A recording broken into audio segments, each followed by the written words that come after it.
যাই, আপনার দরবারে আসি, এই জন্য বাড়িতে গেলে আমার মা আমাকে কঠিন ভাবে মারধর করে। নবীজি বললেন, এরা আবু হুরায়রা,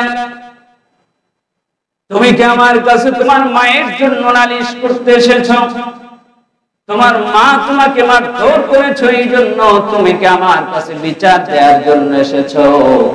এরা আবু হুরায়রা, শোনো, তোমার মা তোমাকে মেরেছে, এই জায়গায় আমি বিশ্ব নবী মুহাম্মদুর রাসূলুল্লাহর কথা বলার কোনো হাত নাই। সুবহানাল্লাহ, আর জোরে সুবহানাল্লাহ। নবীজি বলছেন, মা তোমাকে মেরেছে, এই জায়গায় আমি বিশ্ব নবীর কোনো কথা বলার হাত নাই। আবু হুরায়রা চোখের পানি ছেড়ে দিয়ে বলছে, ইয়া রাসূলুল্লাহি হাবিবাল্লাহ, আমি আপনার কাছে বিচার দেওয়ার জন্য, নালিশ দেওয়ার জন্য আসি নাই। ইয়া রাসূলুল্লাহ, আমি আপনার কাছে এসেছি, আমার মা মুশরিকা আপনার দরবারে আসলে সহ্য করতে পারে না, আপনি আমার মায়ের জন্য একটু দোয়া করবেন, আল্লাহ যেন আমার মাকে হেদায়েত নসিব করে দেয়। নবীজি হাত তুলে দোয়া করলেন, আল্লাহুম্মা ইহদি উম্মা আবু হুরায়রা, রব্বুল আলামিন তুমি আবু হুরায়রার মাকে হেদায়েত নসিব করে দাও। নবীজি হাত তুলে দোয়া করতেছে, মজলিস থেকে আবু হুরায়রা উঠে পিছনের দিকে দৌড় দিয়েছে, বাড়ির দিকে সমানে দ্রুত গতিতে দৌড় দিয়েছে। সাহাবায়ে কেরাম জামা টেনে ধরেছে, এ আবু হুরায়রা কি হয়েছে, কোনো বিপদ হলো কিনা, কেন এত দ্রুত গতিতে বাড়ির দিকে তুমি দৌড় দিয়েছো? আবু হুরায়রা বলছে, নবীর সাহাবীর, আমার জামা ছেড়ে দাও, আমি বাড়ি গিয়ে দেখতে চাই, আমি বাড়ি আগে গিয়ে পৌঁছতে পারি নাকি আমার রাসূলের দোয়া আমি যাওয়ার আগে আমার বাড়িতে পৌঁছে যায়। আবু হুরায়রা বলেন, আমি রাসূল থেকে বিদায় নিয়ে আমি আমার মায়ের দরজার মধ্যে গিয়ে মা বলে ডাক দিলাম, একটা ডাক দিলাম, আওয়াজ দিল না, দ্বিতীয় ডাক দিলাম, আওয়াজ দিল, একটু অপেক্ষা করো বাবা, দরজার সামনে একটু অপেক্ষা করো, আমি গোসল করেছি, কাপড় পাল্টাচ্ছি, একটু অপেক্ষা করো। আবু হুরায়রা বলেন, আমার মায়ের কণ্ঠের মধ্যে, গলার আওয়াজের ভিতরে পূর্বের শরতিয়াতের কর্কশতা পেলাম না, আমি আমার মায়ের গলার আওয়াজের মধ্যে ইসলামের কালিমার গন্ধ পেয়েছি। আবু হুরায়রা অপেক্ষা করতেছেন। আবু হুরায়রার মা গোসল করলেন, কাপড় পরিধান করে দরজাটা খুলে আবু হুরায়রাকে জড়ায়া ধরে বলছে, বাবা, আমি আমার ভুল বুঝতে পেরেছি, তুমি তো কোনো খারাপ দরবারে যাও নাই, তুমি তো বিশ্ব নবী, আখিরি জামানার পয়গম্বর, গোটা পৃথিবীর শ্রেষ্ঠ মানুষের কাছে গিয়েছো, এটি আমি ভুল করেছি, তুমি সেই দরবারে যাবা এবং আমাকেও রাসূলের দরবারে নিয়ে যাও, রাসূলের কাছে গিয়ে কালিমা পড়ে আমি তোমার মা মুসলমান হয়ে যাব। বলেন লা ইলাহা ইল্লাল্লাহু মুহাম্মাদুর রাসূলুল্লাহ। আমার ভাইয়ের জন্য কোনো অভিযোগ দেওয়ার সুযোগ নাই। যদি আপনাকে শিরিক করতে বলে, নামাজ না পড়ার জন্য বলে, তাকে বোঝানোর চেষ্টা করবেন, শিরিক করতে গেলে এড়ায় চলবেন, কিন্তু কোন প্রকার মা বাবার প্রতি আপনি অ্যাকশন বা শাসনের অধিকার আপনাকে আল্লাহ দেয় নাই।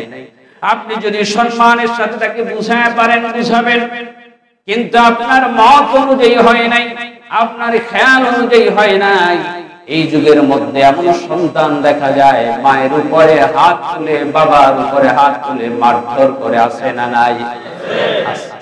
এমন কুলাঙ্গারের ধ্বংস অনিবার্য। আবু বকর রাদিয়াল্লাহু তাআলা আনহু বলছেন, কুল্লু যুনুবি ইয়াগফিরুল্লাহু মিনহা মিন শাআ, আল্লাহ তাআলা সব গুনাহ ইচ্ছা করলে maaf করে দিবেন, কিন্তু ইল্লা হুকুকুল ওয়ালিদাইন, পিতামাতার সাথে নাফরমানি করলে আল্লাহ তাআলা এটা maaf করে।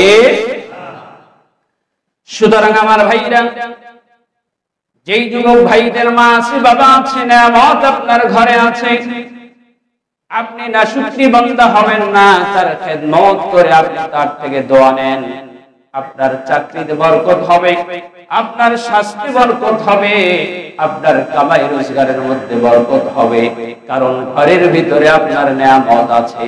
আপনি মাকে বাদ দিয়ে ইনকামের জন্য আরেক দিকে দৌড় দিবেন, ওই নদীর ভিতরে উজানে পানি যেই দিক যায় তার বিপরীত দিকে নৌকাটা চালানো যেমন কঠিন, আপনি আপনার মাকে সাইড করে দিয়া, মাকে বৃদ্ধাশ্রমে দিয়া, মাকে কষ্টের জায়গায় ফেলে আপনার জীবন চালাবেন। ওই উজানের পানির ভিতরে নৌকাটা যেমন চালাতে কষ্ট হয়, সামনের দিকে আগায় না, জায়গায় থাকে, কিন্তু সারাদিন গায়ের ঘাম জড়া জড়া ওই বাজি বৈঠাটার থেকে চেষ্টা করে, কিন্তু সামনে যায় না। ঠিক তদ্রুপ মাকে এক জায়গায় রেখেছেন, কষ্ট দিয়েছেন, খেদমত করেন নাই, কিন্তু এই জগতে উন্নতির জন্য চেষ্টা করবেন, আপনার একটু পরিমাণ সামান্য উন্নতি হবে না। কারণ হলো আপনি আসল জায়গায় বেয়াদবি করছেন। কিন্তু আপনি যদি মাকে রাজি খুশি করতে পারেন, মায়ের দোয়ার বরকতে আল্লাহ তাআলা আপনাকে সব দিক থেকে সফলতা দান করতে পারে। আল্লাহ পারে কি পারে না? এজন্য আমার ভাইরা বলবেন, হুজুর আমার তো মা নাই, বাবা নাই, আমরা এতিম হয়ে গেছি, অনেকের বাবা নাই, মা আছে, অনেকের মা আছে, বাবা নাই। আমারও বাবা দুনিয়া থেকে চলে গেছে, মা আছে, এমন আছেন অনেকে। যাদের মা বাবা চলে গেছে তাদের জন্য করণীয়, রাসূল বলছেন 4টা করণীয়, তার মধ্যে একটা করণীয় হলো তাদের জন্য দোয়া খায়ের করা, তাদের জন্য আল্লাহর কাছে ক্ষমা চাওয়া, তাদের জন্য আল্লাহর কাছে বেশি বেশি ক্ষমা চাওয়া।